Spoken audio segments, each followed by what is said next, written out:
Yeah, thank you, Professor Chinnamma. I hope I am audible properly. For all the participants also. Yes, sir. Yes, sir. Yeah. You are audible, sir. Okay, good. Yeah. So good afternoon, everyone.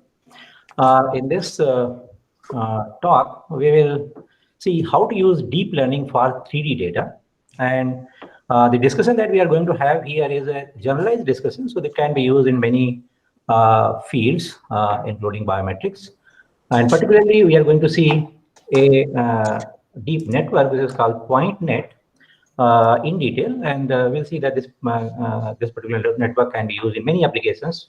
For example, for object classification, object recognition, and biometrics is part of object recognition, or is a sub problem of object recognition. So it can be actually extended and used for biometric recognition.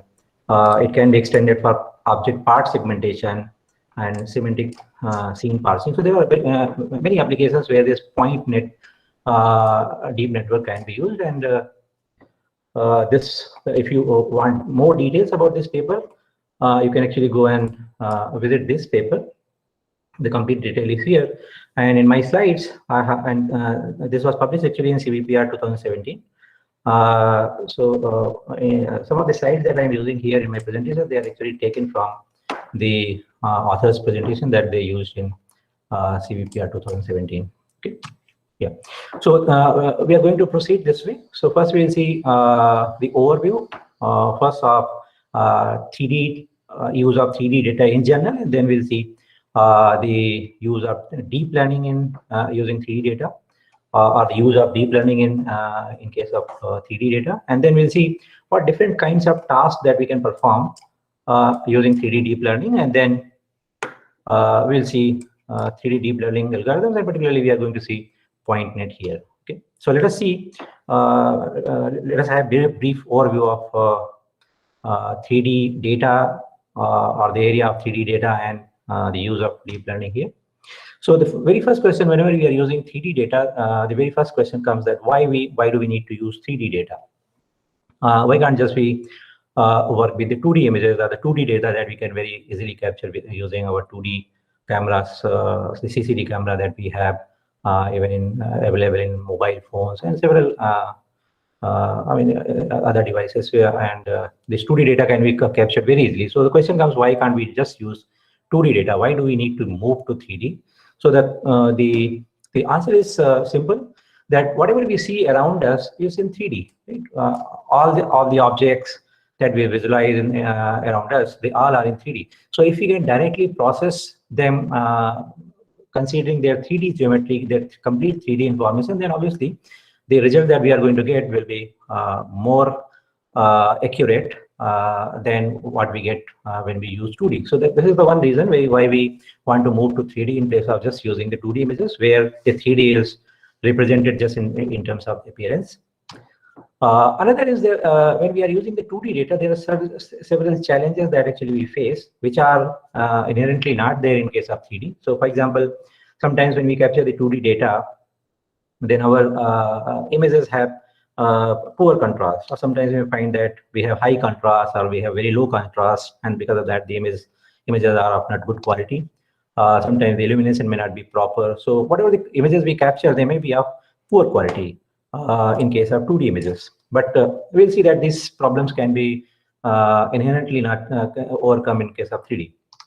There's another challenge of rotational issues. So when we are capturing any object with the help of 2D cameras, we only capture certain poses. Right? So for example, sometimes when we capture the face, we may get this face, this pose, or this pose, or this pose, one of the pose, or maybe one or two poses we get when we are capturing it with the help of 2D cameras. When we are capturing the face, let's say, with the help of 2D cameras. So let's say if we have registered a person in a device, or while training we have used, let us say, these faces, and at the time of testing we get this face. So obviously matching may not be possible, because what we have learned is not actually made available at the time of classification or at the time of recognition. So these rotational issues are also there in case of 2D images, because in 2D images we capture only certain poses. We don't get the complete detail about or all the poses of the object. Right? But what happens when we are using the 3D data? As you can see in these examples, we have when we are representing any object with the help of 3D data, basically we are representing the object with the help of x, y, z coordinates. We can say that on the surface of the object, we are considering some points, and their x, y, z coordinates are measured, and then the representation of the object is done in terms of those coordinates. So when we are representing any object with the help of 3D data, we are actually capturing the complete geometry of the object. As you see in case of this first image, we have captured the data of the face from several angles, and we have the complete geometry of the face. So in case of 3D data, we have the complete information about the object, complete geometric information, and as well as we have the even the textural and color information also. For example, in the second case, you see the face is in 2D, face is in 3D, and along with the geometry, we also have the textural information, the color information of the face. Right? So it depends on what kind of camera we have or what kind of data we are capturing, but with the help of 3D data or with the help of 3D cameras, we can acquire geometric information as well as the color or textural information. Right? So the advantage that we get in case of 3D is that we have the complete information about the object. And second, the problems like lighting and shadows that we have seen in the case of 2D, they are not inherently here. And as I just said, that it can provide the complete geometric information. And since we have the complete geometric information, we have the complete idea about the geometry of the object. So we can handle the pose variations very easily, because let us say if we have the face data as represented in these pictures or in these 3D files, then whatever the pose is made available to us, that particular that corresponding pose we can get from these images or from these 3D files as well, and then perform the matching. Right? So these are the advantages that we have in case of 3D, and we see that many of the problems that we had in 2D are very easily overcome here. Okay, so that is why we are using the 3D data, or we are interested in working with 3D data. Sometimes we have 3D data along with the 2D data available. Like 3D data is completely registered with the 2D data. So in that case, we have the advantage, and we can use even 2D and 3D together, and then develop a system where we have more robustness. For example, here we see that this picture and this picture, they are, the first one is 2D image, and second one is representing the 3D image. But in both these images, you see that they are complete. I mean, there is a complete registration, right? Whatever you see in this pose or in this image exactly is available here. Only here you have the third dimension is represented with the help of appearance, but here the third dimension is represented with the help of the depth or Z value, right? So the later one gives us the complete geometric information. Now let us see what are the broad applications where the 3D data is being used. So one of the area where 3D data is extensively used is robotics, or you can say in the robot navigation, in augmented reality, in autonomous car driving or vehicle driving, in medical image processing. These are our areas where we have the availability of the 3D data, or extensively 3D data is used in these applications. Let me just highlight, there is a little difference between the medical 3D data that we have and the 3D data that we are seeing in these other applications. So in other the applications other than the medical images, normally we are representing the objects in terms of their surface representation, right? Or we are representing the surface only when we are representing the object in 3D. But in case of medical image processing or in medical data, we have the volume and information about the volume. So we don't just capture the object from the surface, but we also see or capture the interior information. For example, if you see CT or MRI images, you have the slices where every slice tells you the details of the internal parts of the body, right? So that way, the 3D data is a bit different from the data that we are going to use here, or the data that we are discussing here. Okay. Now the question comes: why the use of 3D data is only appearing now? Why could we not use 3D data? I mean, a few years back. So that there are several reasons.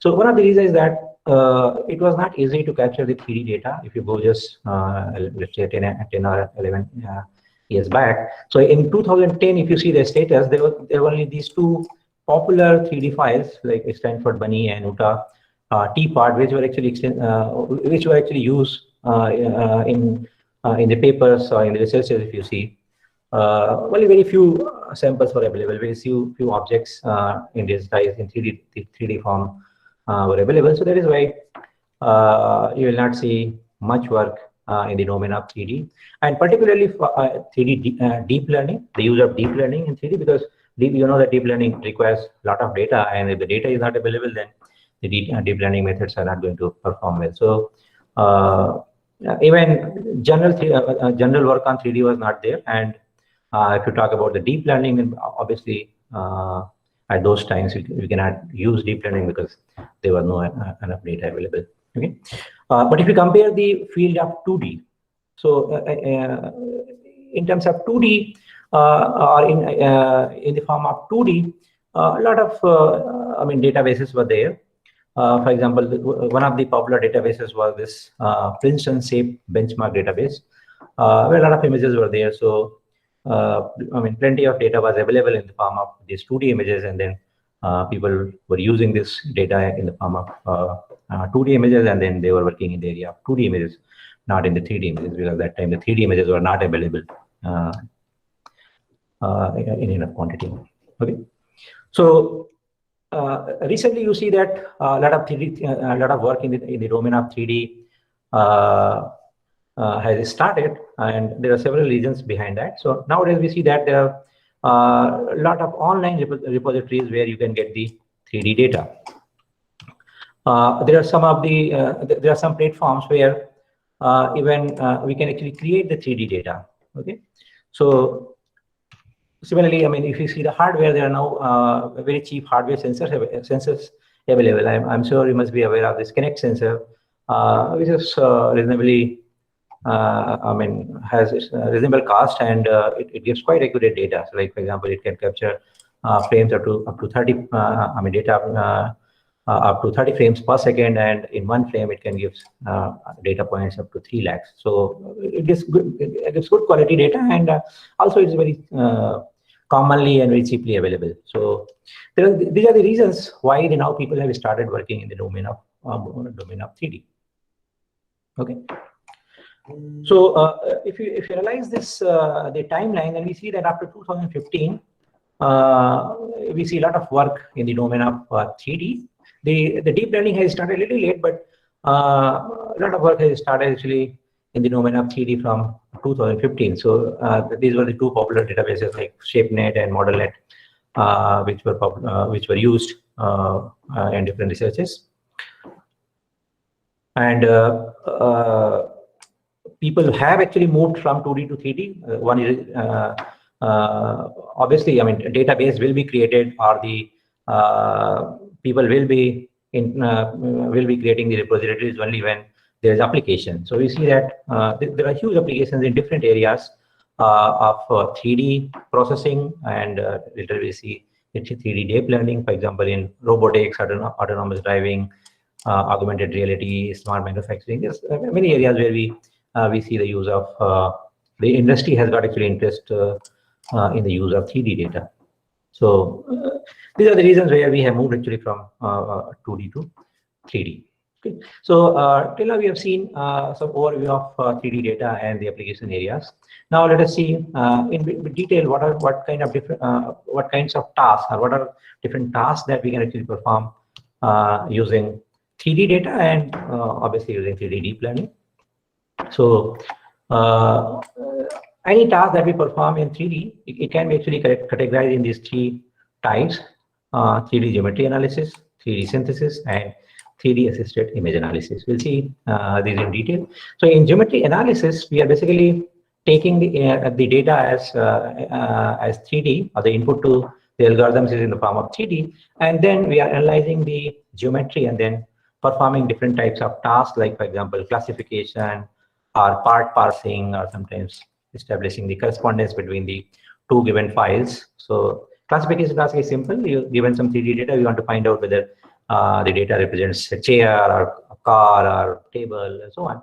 In parsing, normally within a given object, we try to find out what are its different segments or the different parts. For example, in the bag, we are segmenting one part as body part and then another as the handle. Right? Similarly, in the knife, you have these two different parts. So in parsing or in the part segmentation, we are basically within one object, we are trying to find out different parts of it. And in the correspondence, as you see, we have two samples, two 3D files, and maybe we are trying to establish the correspondence between the pixels or the points that these files have. Okay. So this was the 3D geometry analysis. The second task that we do is the 3D synthesis, where basically we are generating the 3D data.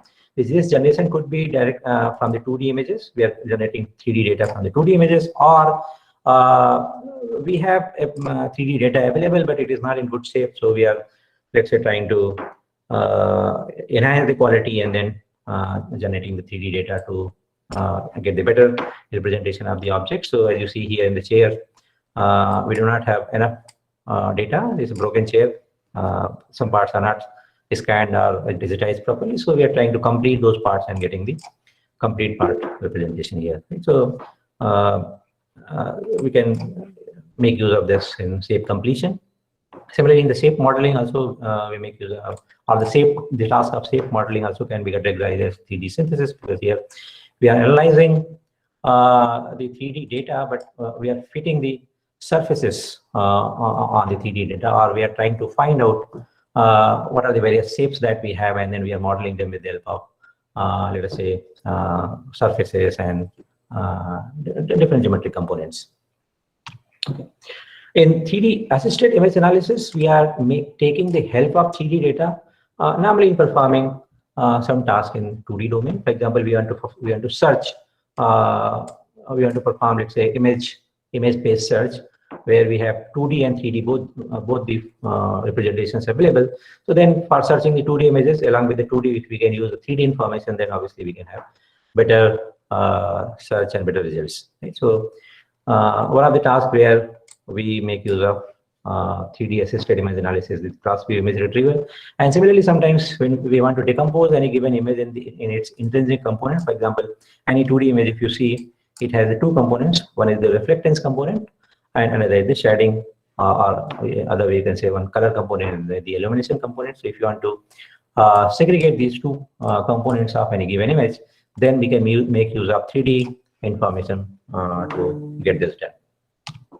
Okay, so this is the summary. We have discussed three different types of tasks that we can perform when 3D data is available: 3D geometry analysis, 3D synthesis, and 3D assisted image analysis. If you see, these different tasks can be actually performed even without using deep learning. But since we are talking about deep learning here, you see, we have the technique that we are using here for performing these tasks is represented in terms of a network. But in general, also, I mean, any task that we do with the help of 3D data can be categorized like this. Right? So if you see the 3D geometry analysis, we see that here the input is in terms of 3D, and what output we get, it may not be necessarily in 3D. So we have some interpretation of the 3D input. It may be in terms of 2D images, or it may be the classification label, and so on. In case of 3D synthesis, what we get as an output is the 3D. Input could be 2D images or different, I mean, some different inputs, but the output will be always 3D. In case of 3D assisted image analysis, here we have 3D, which is assisting us to perform tasks. So directly we are not considering that as input or output, but we are making use of 3D to perform different tasks. Okay, so we are going to see, if you analyze these different tasks, we see that these two categories, 3D geometry analysis or 3D synthesis, these are the two tasks where directly 3D is involved as input or output. Okay? Either we are considering 3D data as input, or we are producing 3D data as output. So we have completed these two tasks, or these 2 points. We have seen the overview of 3D data and different types of tasks that we can perform with the help of 3D data. And everywhere we are saying deep learning because we are more focused on, we are going to discuss a technique based on deep learning. But whatever we have discussed till now was not particularly with respect to deep learning. It was even true in general. So now we are moving towards a particular algorithm. But before that, let us first see what are different types of data representation that we have in 3D. And then we will see one algorithm in detail, the point net algorithm. Okay. So before this, let me just show you some of the files that I have. I have here. So you see this this file of or this 3D representation of the bunny. Now here you see how this is different from the normal 2D files or normal 2D images.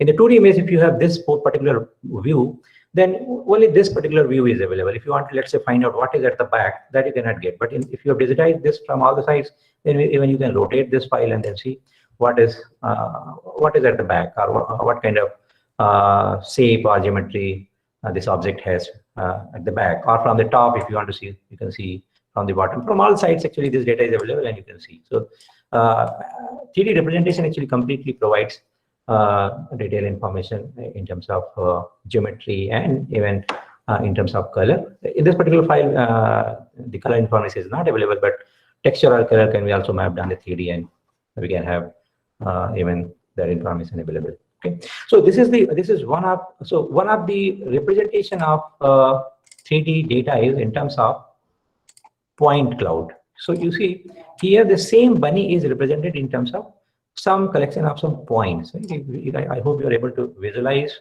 the points. You have dots here, and every dot has an XYZ coordinate. So this object is represented with the help of these points. Right? This is called point cloud representation because the geometry is represented in terms of these points. Now, sometimes we connect the neighboring points and create a mesh kind of a structure, as you see here. So this is called the mesh representation. Here, the difference between the previous representation and this representation is that here we have connected the neighboring points and we have made the triangles, right? So we have the connectivity between the points now.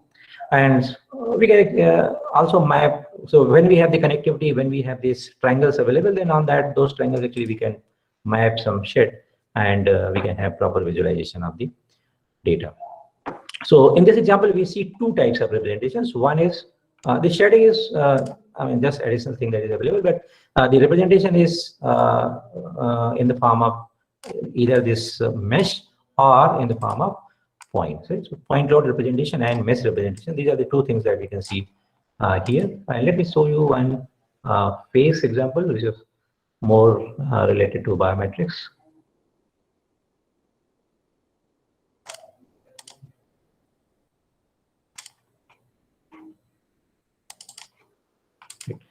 So, for example, this is the face data represented in terms of 3D.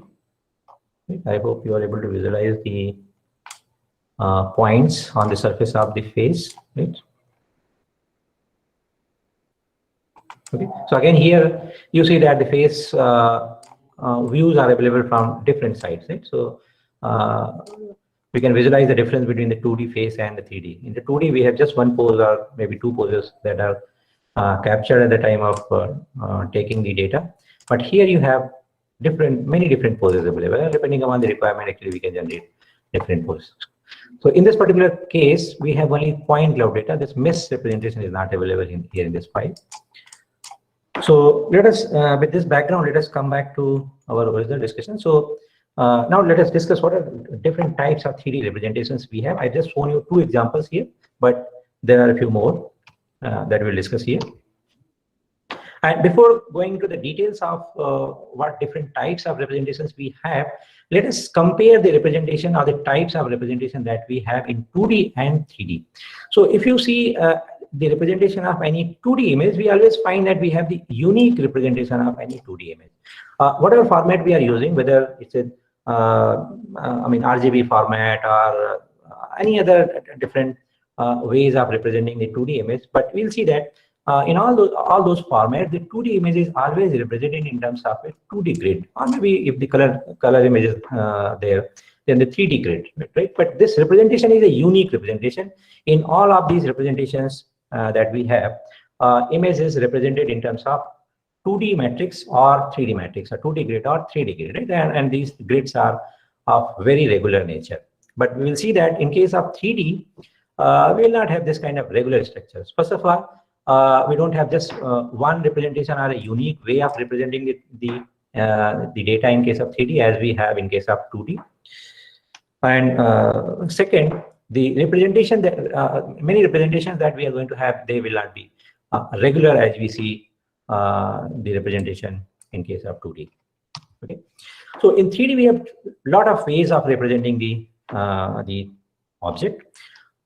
One of the earlier way of representing the object was by using multi-view RGB images. So this particular format is in true sense not a 3D format, because here the images are represented in terms of 2D images only. But since in case of 3D we want more information, so in case of capturing just one view of the object, we are capturing different views of the object. For example, here in this case, the object has been represented from one side and from the other side. With the two sides information we have for this object, right?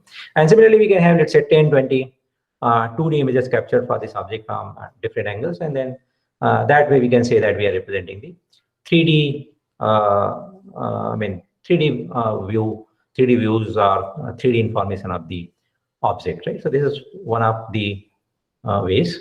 But please remember that this is not a true sense 3D, because here representation is in terms of the 2D images only. But in place of having just one or two images, we have several images captured for the object.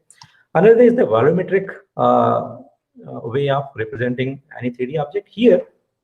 So this is you can say this is a true 3D format, because here we have the complete geometric information of the object. Now here, what we do, we consider the object, the object for which we are going to do the digitization, or the object which we are going to represent in 3D. We consider its complete volume, volumetric information, and then digitize or represent this complete volume as a collection of some small unit volumes, right? So you see, this to represent this table, its whole volume has been represented or has been divided into tiny cubes, and every cube has been assigned a let's say coordinate, and with the help of this collection of these cubes or their coordinate information, actually we are representing the complete 3D information, right? This is a bit similar to what we do in case of 2D. In case of 2D, we divide the image into small areas which are called pixels, and any image is collection of pixels. Here in this case, we see that this is the collection of, there's a small volume, there's a small volumes which we normally call voxels. So in the case of volumetric representation, we have the voxel information, or we have the representation of the 3D object in terms of these voxels. So we can say that this is a true 3D representation, because we have the complete geometric information here. Another way of representing the 3D objects is by using depth images. So in case of depth images, these images are 2D images only, but here the intensity or the gray value that we see for every pixel here is actually not the appearance of the object, but it is actually representing the depth or the z coordinate for the pixels, right? For example, if you see, this was a complete 3D file where every point is represented in terms of x, y, z coordinates. So from this, we have for every x, y, whatever the z value was there, that value we have represented as intensity, and that way we get this equivalent image, which is called the depth image. And here, every intensity is actually telling the depth of that particular point in 3D. Okay. So here we have, this file has been generated actually from the 3D file, but again, we can say that In this representation also, we don't have complete 3D geometric information, because if you want to let's say find out another pose from this representation, we cannot get, because the representation has been actually fixed in terms of 2D here. Okay. The next representation is the polygonal mesh. I've shown you the example of this representation in case of Bunny. So here we have the point cloud data, but the points have been actually connected. Neighboring points have been connected in the form of triangles, and then the representation has been converted to mesh format. And the point cloud representation of the 3D object, we have seen this in case of Bunny with the help of the software. You see the examples here as well. You see the Bunny has been represented here with the help of some points, and every point is having its coordinate. The network that we are going to see today is particularly for point cloud data. And point cloud data has actually its own importance, because whenever we are digitizing any object, the very first thing that we get is the point cloud data. Other representations that we are seeing here, they are actually obtained from the point cloud representation. So we are more interested in actually finding out a network which can directly work on point cloud data, because if it can directly work on the point cloud data, then that requirement of the conversion is can be avoided. Okay. So we'll see the point cloud representation and the point net for it in detail later. The other representation is based on primitive based CAD models, where the surface of the object has been actually represented in terms of some standard surfaces, maybe B-spline or spline curves or spline surfaces. And that way we are actually representing the object. So we are dividing the object, the surface, into components, and then every component or every surface component is being represented with the help of some primitive shapes. Okay. Now, if you closely see all these representations that we have discussed, then some of the representations here are a bit regular. For example, multi-view RGB images or depth images, they are giving us the regular representation, because in both these cases we have the 2D image only. The representation of 3D is done in terms of 2D images, and we know that the 2D images are represented in terms of a regular 2D grid or 2D array. So they give us the regular representation. Similarly, this volumetric representation, whereas in some sense the true 3D representation, this is also a regularized representation, because always whatever the objects we are representing, we can actually have a bounding box for it, and it can the entire bounding box can be divided into voxels, and wherever the object is available, that voxel can be assigned value 1, or wherever the object is not available can be assigned as 0, and that way we can have a regular representation for the object. But if you see these representations like polygonal mesh or point cloud or primitive CAD-based models, in these cases we see that our representation is not very regular. Okay. So as I just mentioned in the previous slide, that we are more interested in developing or having a network or having a deep network which can directly work on point cloud. So now we can see from this discussion that if there is something available for the 2D, or if there is a network for 2D, that can be up to some extent extended for the images which we have in this category, or the formats that we have in this category. But those networks cannot be extended for these representations, because they are not regular. We are going to see that now the most popular 2D network, which is CNN. In the CNN, we perform the convolution operation, and for performing convolution operation, we need to have a regular 2D or 3D grid, because we are doing the filtering. We have a mask, and we multiply the corresponding values, and then we compute the convolutional values. So for that, actually, we require a regular representation. So if we directly want to extend the network that we have in case of 2D, they are up to some extent possible for these representations, but they are not. They cannot be directly extended for these later 3 representations, because here the structure is not regular, right? The representation is not regular, it's irregular. And since we are interested in having network on point cloud, so we'll see that direct extension will not solve our problem. Okay. If you see in terms of the representation, if you just look at the 3D deep learning algorithms that we have in the literature, so you can actually divide those algorithms based on what kind of data they use. So there are some algorithms where multi-view representation is used. For example, for this chair, to have its complete geometric information, multiple views have been taken, and then with the help of that, the 3D has been processed. So there are some techniques which use multi-view data. There are some techniques which are work on volumetric information. There are some techniques where the point cloud is used, like PointNet. The one of the technique that we're going to discuss here, that this actually directly works on point cloud.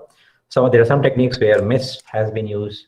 There are some techniques where parts-based segmentation has been used.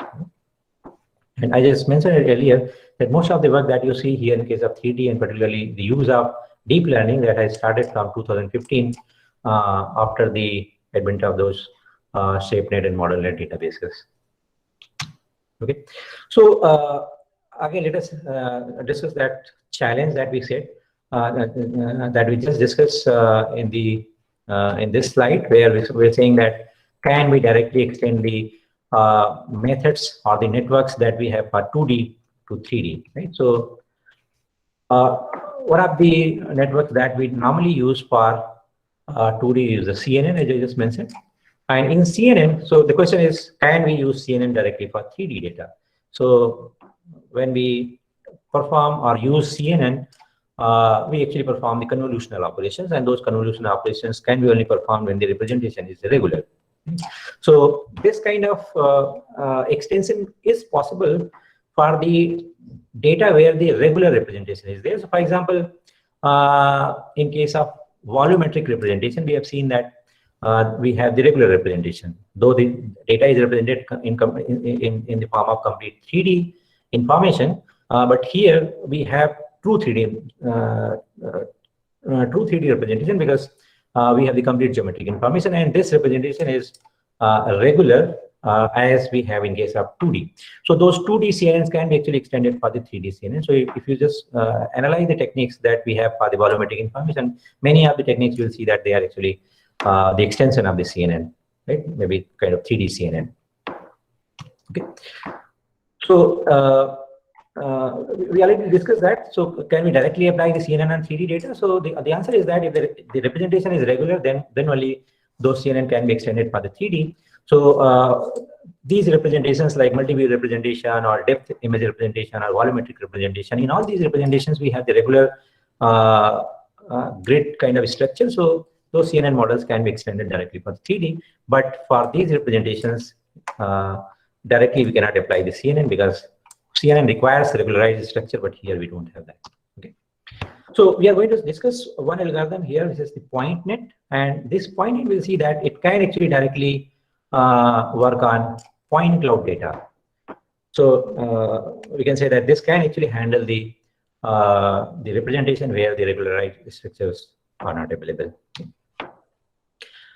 What is the development, or what is the motivation behind developing the techniques which can directly consume the point cloud data? So there are multiple applications where we have the availability of the 3D data, and whenever we are capturing the 3D data, it is the very first thing that we get is in terms of point cloud data. So we are actually interested in developing the algorithm which can directly consume the point cloud data, because if directly we can work on the point cloud data, that is going to be the best thing, because we can avoid the convergence. Okay.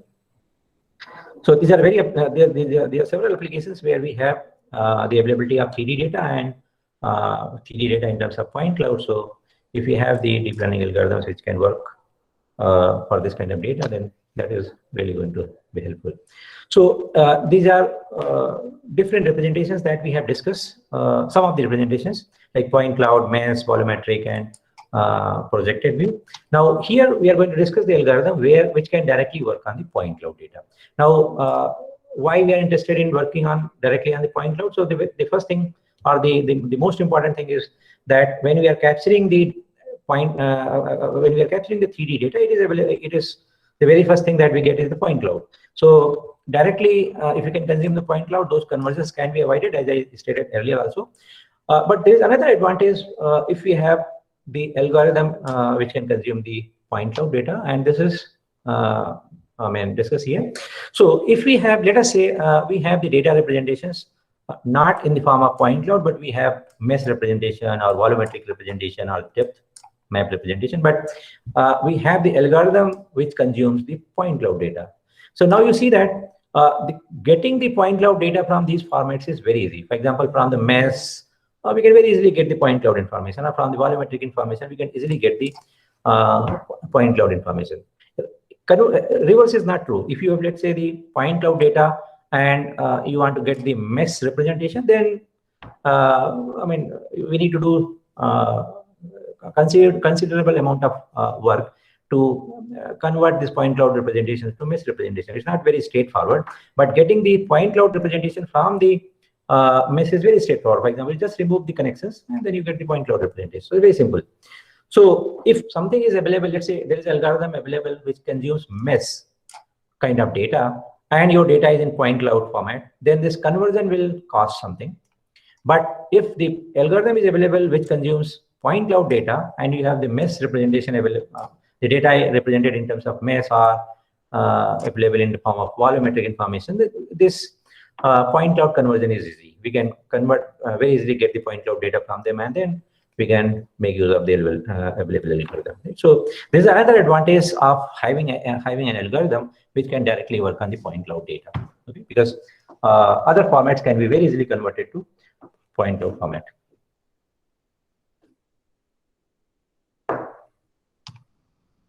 Okay. Yeah. So let us have a very brief discussion on the techniques where the 3D has been used, and then slowly we'll move towards the use of deep learning in 3D. So the use of 3D has been there. The tasks have been performed the different types of tasks have been performed using the 2D data, using 3D data, even when the deep learning was not available. So mostly in those techniques, you'll see that the features that were extracted from the 3D files, they were handcrafted features, right? Like from the data we were extracting, we were using techniques to extract the features from the 3D data, and then those features were used for the classification. Like, for example, if you see some of the examples like PFH, point feature histogram, or fast point feature histogram, or these different techniques, you see that these are basically techniques to extract features from the 3D data. And once the features are extracted, then these can be actually used for classification using some classifier.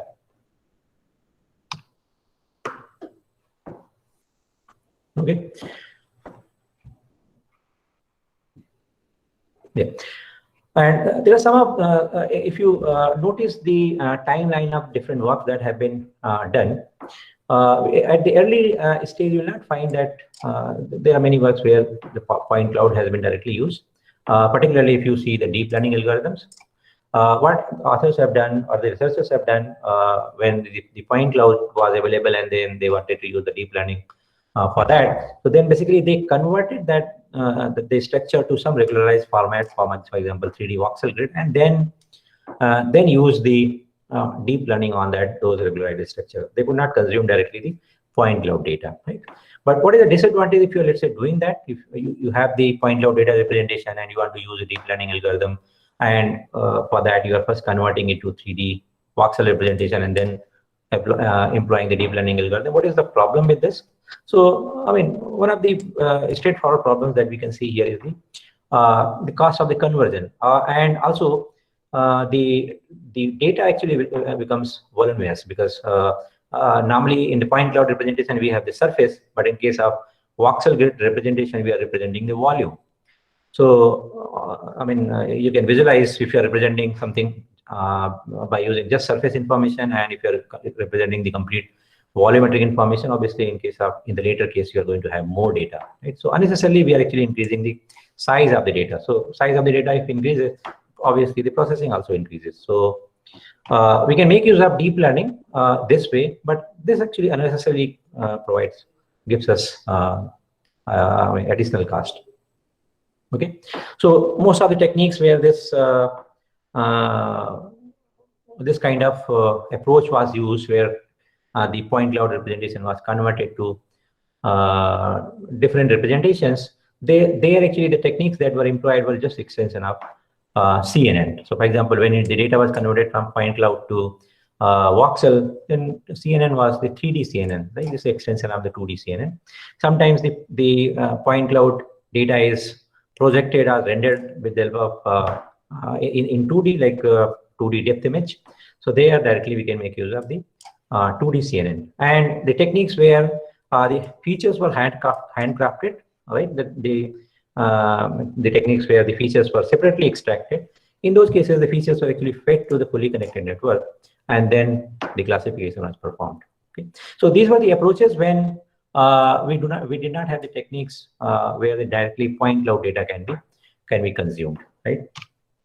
Now, now the question comes: can we have directly some technique which can learn features or which can directly work on the point cloud representation where the conversion requirement is not there? So the answer is yes, and one of the networks that has this capability is the PointNet, and this deep network can actually directly consume point cloud data, and we'll see that there are some inherent problems associated with the point cloud data. One of the problems we have seen that it is unstructured. So all these problems can be actually handled by this network PointNet. Okay, so if you just summarize what we have in PointNet, so this is a deep network which can directly consider the point cloud data, and it can perform different tasks like object classification, object part segmentation, semantic scene parsing. All these tasks actually it can very easily perform. Okay, so this provides, in some sense, we can say that this provides a unified network for various tasks. Right? It's not just it doesn't do just classification or the recognition. It can even do like tasks like part segmentation and semantic scene parsing. Okay, so this is again this summary of what we have discussed in the previous slide. What we mean by having or performing the classification task. So given the 3D file, we are trying to find out what that particular file or the data represents. For example, this 3D file represents a mug, or this represents a table, or this represents a car, and so on. In the part segmentation, for a given 3D representation of an object, we are trying to find out its different parts. Right? For example, here in case of tabletop and its legs have been segmented. So we are doing this segmentation. We are doing the part segmentation. We are segregating different parts of the object. That can be done with the help of PointNet. And similarly, semantic scene parsing. Semantically, also we can parse the different components of the scene, and then we can also study their semantic relationship. So all these different types of tasks can be actually easily performed with the help of PointNet, and that is why we can say that this provides a unified network for all these tasks. Okay, so now slowly and slowly we are moving towards detailed discussion of this discussion on PointNet. So there are two inherent challenges that we see in case of point cloud data. One is that this point cloud data is unstructured, or it is unordered. Will basically mean that when you have a point cloud representation, when you store the data, let's say in one file, if you let's say take some of the samples from the beginning of the file and keep them at the end, or if you change the order in which the points have been written in the file, still you will get the same object. Right? So the nature of the point cloud is that here there is no order between the points. In whatever order the points have been placed in the representation, if ultimately they give us the same kind of representation for the object. So we call this problem of n factorial permutations. If you have n points in the file, if you have, if you get n factorial permutations of ordering those points, all of those permutations are actually going to represent the same object. And you know when why this is a challenge here, because normally in case of 2D, the order of the pixels is not changed. For example, if you have a 2D image like this, and let us say you take this part of the image and you, let's say, swap with this part, then the complete representation will change, or the what you are going to get from the image will change. It is not going to remain the same thing. But in case of point cloud, we'll see that it is even though you reorder the points, the representation is going to be same. So how to handle those n factorial possible permutations of the data?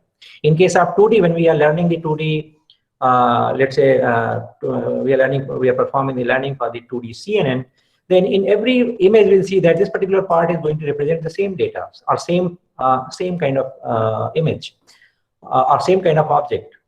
But in case of 3D, you may have a file where the two files might be representing the same object, but the order in which the points are placed here, they may be different. Right? So this poses a challenge, because if you're performing learning with the help of this file, where some of the points are given at the beginning, the same kind of thing may not happen when, let's say, those points are given at the end. Right? So this is one of the challenge. Point cloud data is unordered, and this poses a challenge. And second is the geometric transformations. So when we represent an object, it might be available in different poses, right? For example, if the face. So in the two different files, you may have the same face representation, but in one file the data is in different pose, and in another file the data is in different pose. I mean, the size is going to same. Or maybe depending upon the pose, there might be slight variation in the size also, because from the side something may look very thin, but from the front it may look wide. So, but in both the files, the object is same. The same object is being represented, but because of these geometric transformations, I mean, we have two different content in the file. So, how to handle that? Okay. So let us first discuss the problem of n factorial permutation, or the problem of unordered point set in case of point cloud representation.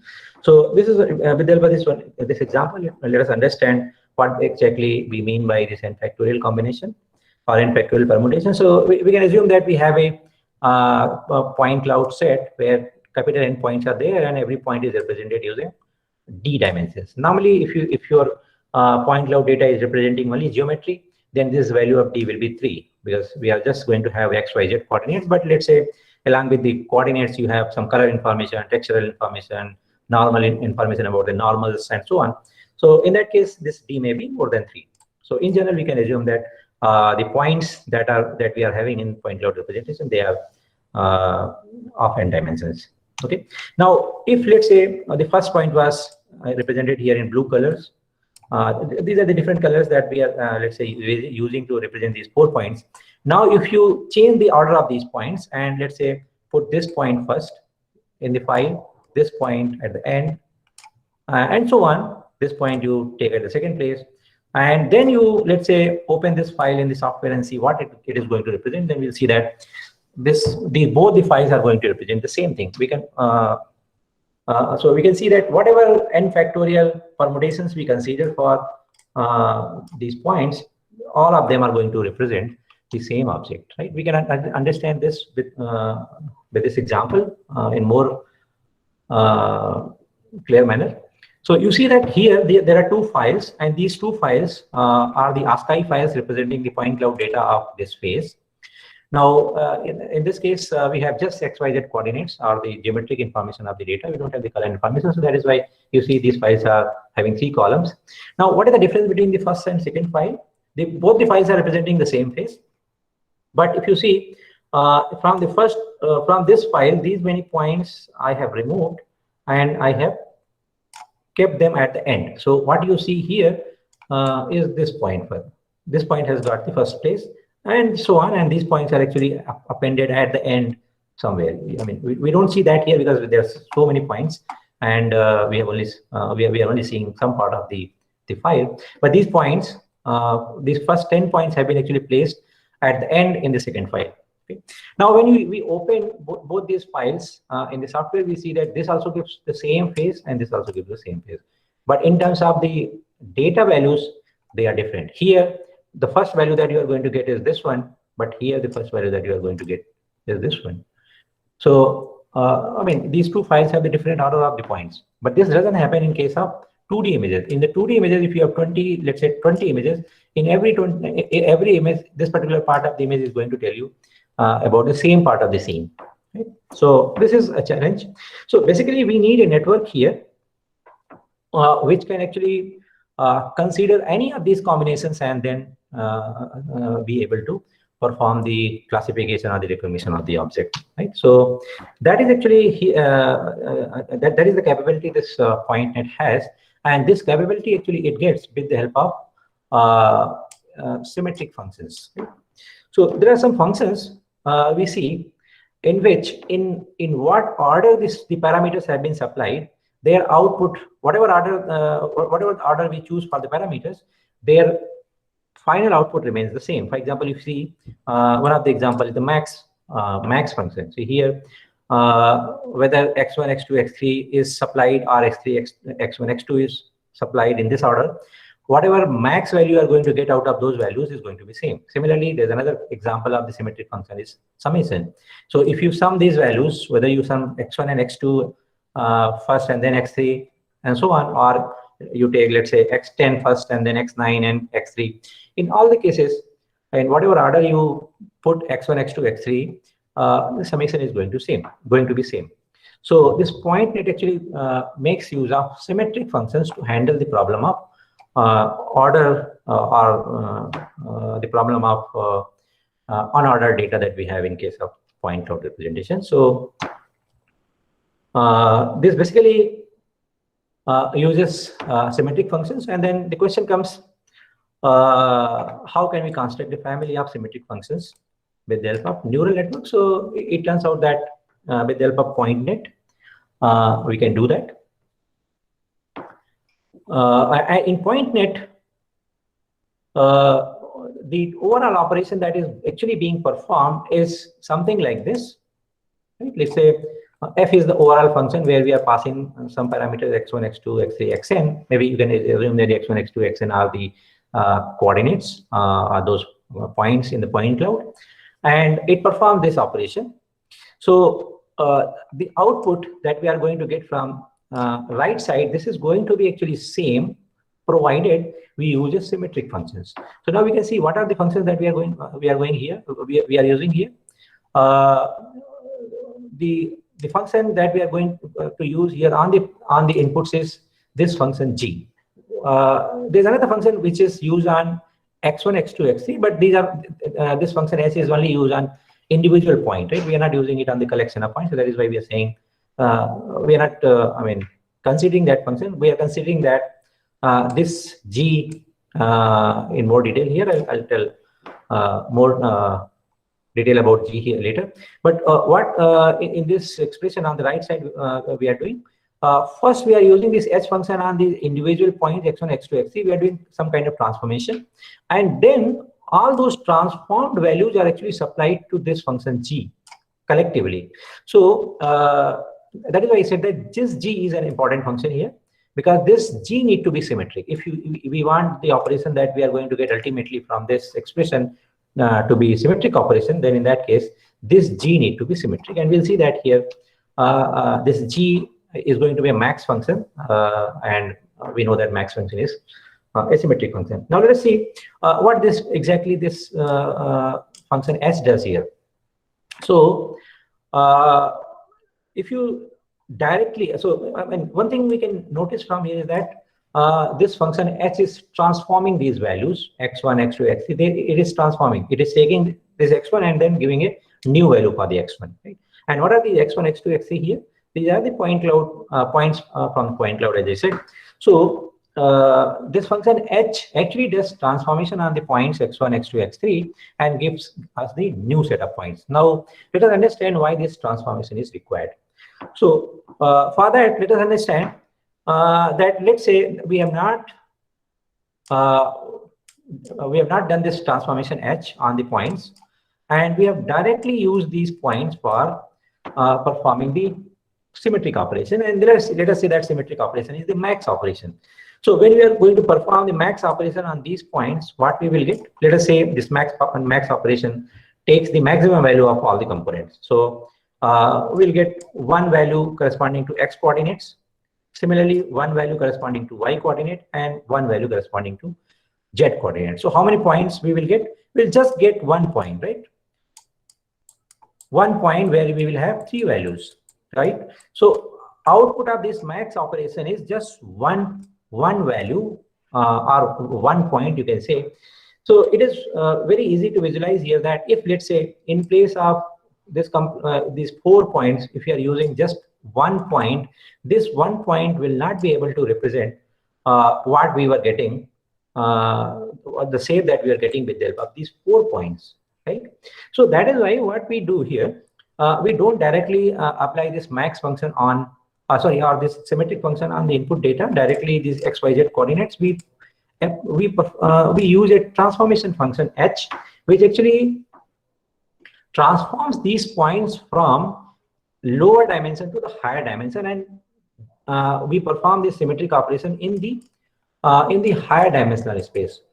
We can understand, yes, and whatever the output we get out of this transformation, on that we actually apply this function, the symmetric function G, and then again output of the symmetric function is fed to a network, and then finally the classification is the labels are classification labels are actually obtained. This entire thing actually explains this expression. We have H function, which is performing the transformation of these points, and then on that we have applied G, which is actually a symmetric function, and then on the output of G we are performing this operation O with the help of you can say this network, and then finally get the output. This point net is the authors have called this point net as point net vanilla. We'll see that the complete point net network will be the combination of these kind of networks. Okay, so to understand why we need this projection and or how this projection will be able to retain the original information of the data up to quite extent, we can actually take the help of this example.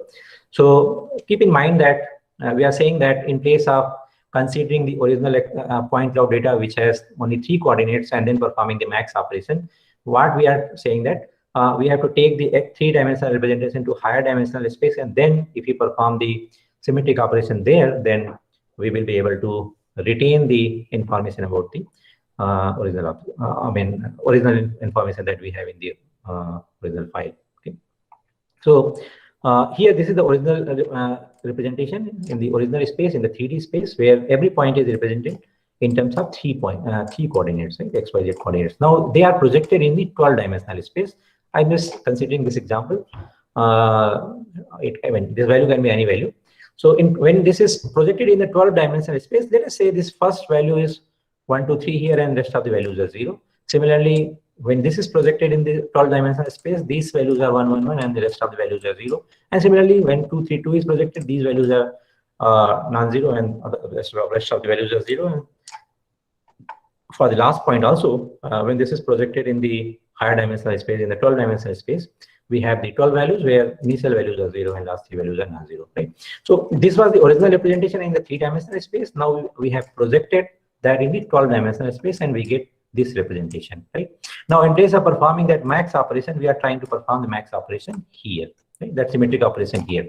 So if we would have performed the max operation in the original space, as I mentioned in the previous slide, that we would have got only x, y, z. Those 3 values of x, y, z. Right? First value is the max of the first component. Second is the max of the second component. Third is the max of the third component. So just 1 point. But here we are getting 1 point. But this 1 point, if you see, it actually has the information of all the 4 points, right? Its first 3 values are telling about the first point. Later values are telling the second. These 3 values are telling about the second point. This third set here, green, the green values are telling about the third point. Similarly, these last values are telling about the fourth point. So when we have taken the data to the higher dimensional space and then we have performed the symmetric operation, we see that the information that we are going to represent has actually the representation from all the points that we have in the original space. Right? You may think that this is a very hypothetical example where the values have been arranged in such a way that the non-zero values are only at the place where others are zero. But remember, when this, let's say, three-dimensional space is, or three-dimensional data is projected to a very high dimensional space, let's say 1024 dimensional space. Right? So in that case, we'll see that many of the values will be zero, except those few values. We'll see that many of the rest of the values will be zero. So in those cases, we'll see that whatever we are going to get as an output here will have representation from many of the points that we are having in the original space. Right? So this kind of hypothesis is very true when we go for the higher dimensional space, and that is the reason to handle this problem of unordered nature of the data. First, the point net is using symmetric function, and in place of performing the symmetric operation in the original space to retain maximum information, it is considering projection of the original data to higher space and then performing the symmetric operation. Okay. Yeah. And now there's another question we may ask: what kind of symmetric functions this point net can generate? Right? We are talking about max and sum. There's two examples. There are several symmetric functions available. So what are the functions that the point net can generate? So let us say you have this blue area representing the entire set of functions, and then point net represents some set of functions. So it turns out that if you have a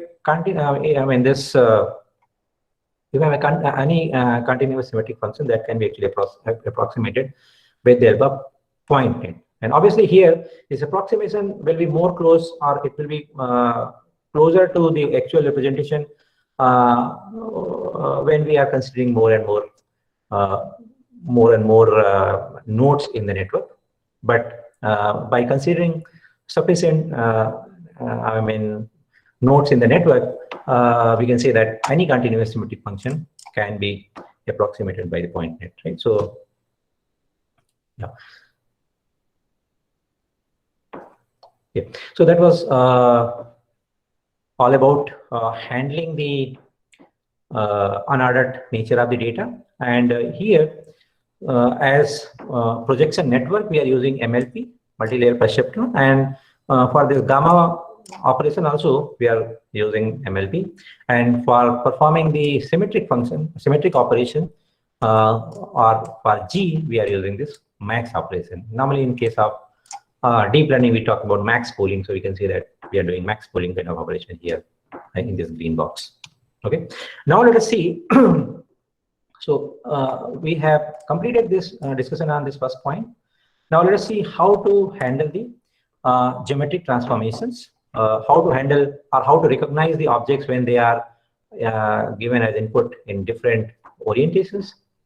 So to handle that, what this point net does, actually this transforms every input to some standard direction. Right? So it does a kind of alignment. So whatever way you are, in whatever format or in whatever view you supply the data, what the network does, it actually transforms it and it aligns it to a standard direction. Right? We can understand this with example. Let us say this object represents one 3D view of an object. Let's say this is one view of the object. This is another view of the object, same object. If let's say we have some mechanism to align the, let's say in this object, this is the axis in which this distribution of the data is more. Similarly here, this is the axis in which the data distribution is more. If you have some mechanism where for these inputs, if we can align all these inputs to the direction in which the direction of the maximum variance actually gets aligned to x-axis. Then whether this file is given as an input or this file is given as an input, that transformation operation will actually align all these inputs to standard direction, right? So it doesn't matter in what viewpoint you have, in what view you have got the data, whether it was this view or any other view. We can actually realign the data to some standard axis, and then if every data is aligned to a standard direction, then obviously this problem is automatically eradicated. Right? So to handle that, here there is a network called TNet, which actually calculates the parameter for this transformation, and the transformation of the 3D data is, you can say, can be classified in terms of a matrix where we have translational, rotational, those parameters available. So this TNet, basically from the given input data, this TNet learns those transformation parameters, and once those transformation parameters are available, then with the help of those parameters, which are going to be represented in terms of matrix, as I said, to transform any 3D data, you need just a 3x3 matrix where you can mention the rotational and translational parameters, and then we can perform the transformation. So this TNet basically gives us from the data, it learns the this transformation matrix of 3x3 size, and then that matrix is directly multiplied on the original data, and we get a new data representation, which is a transformed data. So number of points are going to be same. We have n points there, we have n point here, we have 3 points here. I mean 3 values for every point, or 3-dimensional representation in input and 3-dimensional representation in output. But what has changed from input to output?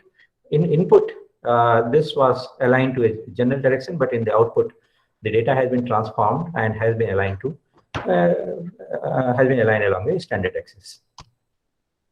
Okay, and in case of PointNet, we'll see that this kind of transformation is done at 2 places. One on the original data, where the data is available in the form of 3-dimensional data, and another at the intermediate place where the data is available in the form of 64-dimensional data.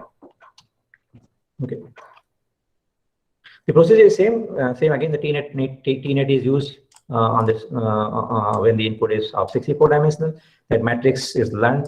Now, since the dimension here is 64 dimensions, so the parameter matrix will be of size 64 × 64, and then this 64 × 64 matrix is multiplied on the original data to get the aligned data as an output. Okay, so this is the complete overview of the PointNet. Input to the PointNet is point cloud data, as we have discussed. So input is going to be, let us say the point cloud has n points. So input is going to be of size n × 3, where you have n points and all the points are represented in terms of 3 coordinates. And then the very first thing that this PointNet does, it uses that TNet, or that transformation network, to transform this data and it transforms the data to align it to some standard axis. So input is n × 3 data, and output is also n × 3 data, because what has changed is just the orientation of the object. Okay. Now, the next thing, what the network does, it actually transforms or projects now these points to higher dimensional space. Okay, so this first operation was done to handle the geometric transformations. Now this part here, we are doing this basically to handle the unorderedness of the data points. So here, this network, this is, you can say, this is that H part or H function, where input is in the form of n × 3 or 3-dimensional data, and output is projected to 64-dimensional space. Right? So the output is in 64-dimensional space. Now again, finally, actually, in the PointNet, the dimension is made 1024, but it is not directly made from 3. First, the data is taken from 3-dimensional to 64-dimensional space, and then from 64-dimensional space to 1024-dimensional space. So once the data has been brought from 3-dimensional space to the 64-dimensional space, it may have got again aligned to some different direction. So after once the data is available in 64-dimensional space, again this transformation network, the TNet, is used to realign it again. So in this part again, we are realigning the data. Earlier 3-dimensional data was realigned. Here 64-dimensional data is realigned. So whatever the output we get is same as the input, but the difference is only in terms of alignment. Now, earlier when we were using this transformation or this network, we were saying that input transform. Here we are saying this feature transform. This name just has got changed because here this was directly applied on the input data, but here it is applied on the features. In some way, you can say that when the data has been projected from 3-dimensional space to higher dimensional space, we have got the features. Right? It's not in the original space. Now again, once the data is realigned in this space, it is projected to higher dimensional space. So now from 64-dimensional space to it is projected to 1024-dimensional space, and that this is the final space where the data is processed. So if you just analyze this particular part of the network, our input was in form of 3-dimensional data, but output we have got in terms of 1024-dimensional space. What we have got when we have moved from input to this output, we have changed the dimension of the data. Also, we have aligned the data to a standard axis, right? So for that, we have used input transformation network, and for the projection to the higher dimensional space, we have used H function. And in both the cases, we are actually using MLP here for H, and for the feature transform or for the input transform, we are using this TNet, so network for calculating these transformation parameters, right? So now, so for given input, once we get this file of size n class 1024, now here we apply the pooling or that symmetric function. As a symmetric function, we were using max pooling operation, so we are now applying the max pooling operation here, and we see when we are computing the max of the corresponding dimensions of all the points n, then we will get a one vector, and that vector will be of size 1024 dimensions. And this this feature, I mean, this vector is actually the representation of that entire data that we have supplied from here, right? For example, if this was a face image, so then this feature vector of size 1024 is the complete representation of what we had in this face, right? So since we have just one representation, we are saying that this is a global representation, and this in some sense giving us the features about the object. We can say that these are the global features, right?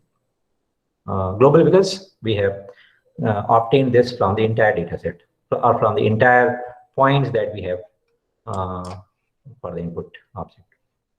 Okay, so now once this global feature or this this vector of 1024 dimension is available, then this can be actually fed to a fully connected network, and then classification can be done. So here again, for that purpose, MLP is used, and then what finally it gives us as an output is the class labels, right? If you have k classes, then it gives us the information or the probabilities about the possibility of this input object belonging to different classes, right? So this is the complete framework of the point net, and whatever we are seeing in this pipeline, this actually does the classification. But if you want to, let's say, do the part segmentation, then along with these global features, we also need the local features. So for doing the part segmentation, the point net actually combines the features that we have here and what we finally get here. When these two sets are combined, actually we get the combined information about the two things. One, the global information about the object, and second, the local information, because every feature that you are going to see here, or every feature vector that you are going to see here, this particular part is going to have local information from here, and this particular part is going to give us the global information. So for example, this this n class 1088 dimensional matrix can tell us that the object is a face, and a particular part in the face like nose or eyes and so on, right? So when these local features and global features are combined, Then this classification is done. Then in that case, we get the output of part segmentation. Okay, so now let us quickly see the results of this network. So authors of this paper have actually compared their network, their results with the networks that were available at that time, the 3D CNNs, and obviously because that time mostly in case of 3D works, the extension of 2D CNN was employed, and I mean it was the 3D CNN which was used for different classifications. So like in 3D ShapeNet or VoxNet or subvolume, in all these cases, actually we had the extension of 3D CNN, right? So they're comparing actually their work and then showing that what we are getting in case of PointNet here is very much comparable to what we are getting in case of these networks. Okay, so that means when we are performing those symmetric operations and all that, we are not losing anything. We are getting the performance at par with what we get when we use the entire data. For example, when we are using these techniques, we are using complete volumetric information. So in that case, whatever performance we get, the same here we get here as well. Okay. These are some visual results where the part segmentation has been shown. Here you see there are different objects are represented here, and then there are different parts. Right. This is quantitatively analysis of object part segmentation, and here also we see that this network is performing quite well. These are visual outputs for the semantic scene parsing. You can see different parts of the scene have been actually very efficiently been segmented. Okay. One of the good thing about this network is that this is very robust to missing data. So for example, it is shown that if you remove 50% of the data from the input file, the accuracy that is seen dropping is just 2%, right? Though the data has been significantly reduced. And this is actually, in other cases, if you are adding the outlier or if you are adding the noise, in that case also it has good performance. And particularly why this is actually so robust to missing data. And so that we can actually understand from here, that when you just think about that global feature. So what we see in case of global feature, in case of global feature, we have only 1024 values, 1024 values, right? So these values are not coming from all the input points. They are only coming from some of the points that we have in the input.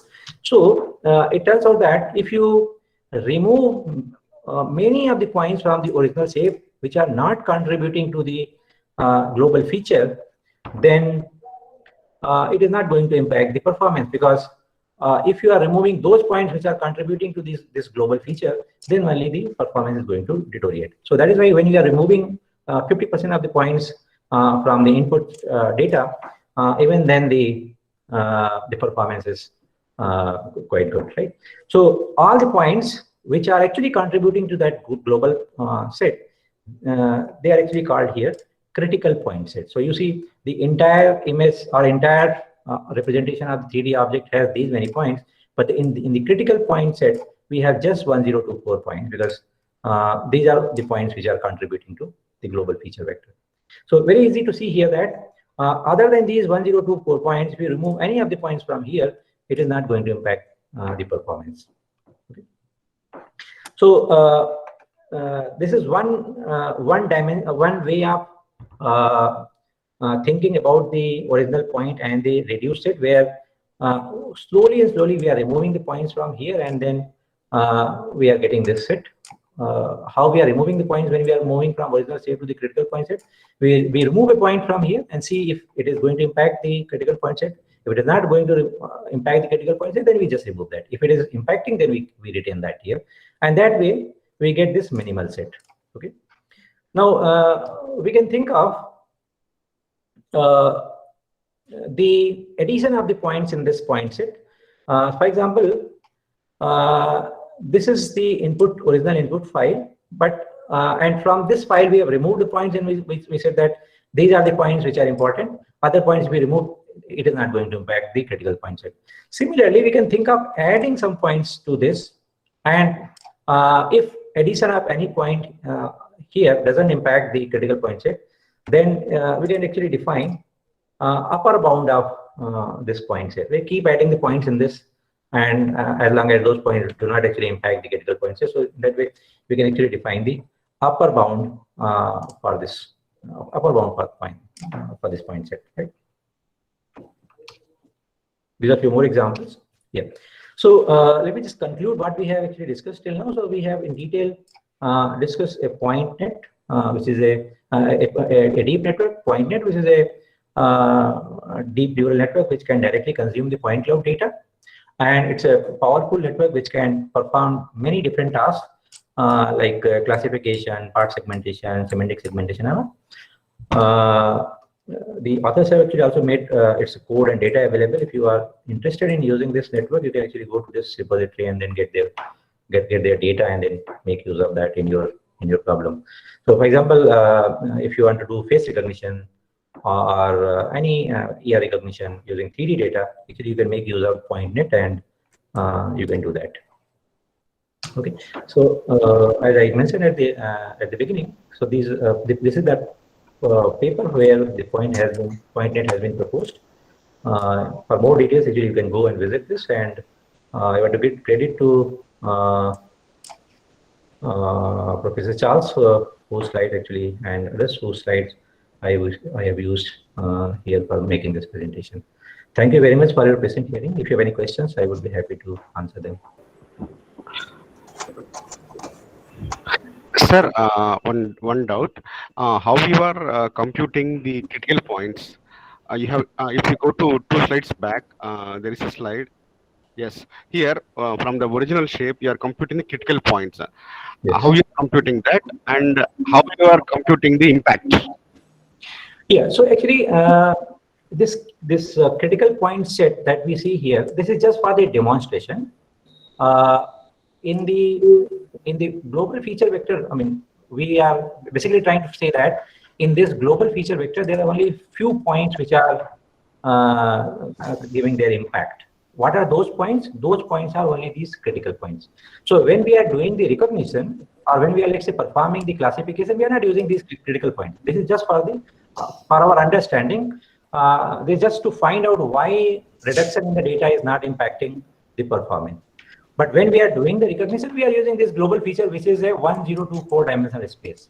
But if you see those critical point set here, this is again 3-dimensional data. Here you might be having 1024 points, every point having 3 dimensions. Right? So this critical point set is just to demonstrate that these are the only important points which are actually contributing to that original to that global feature set. Other points are not important, so if they are removed even, it will not impact the performance. Okay, sir. Thank you. Yes. Any other question?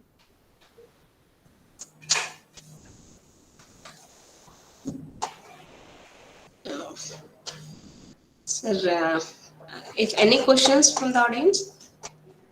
Okay, sir. Sir, it's already 1:32. If any more questions, you can reach him through his email. He has already showed in his slide. Sir, thank you very much for your elaborative explanation over 3D data handling in terms of since it is an unordered data and handling invariant view.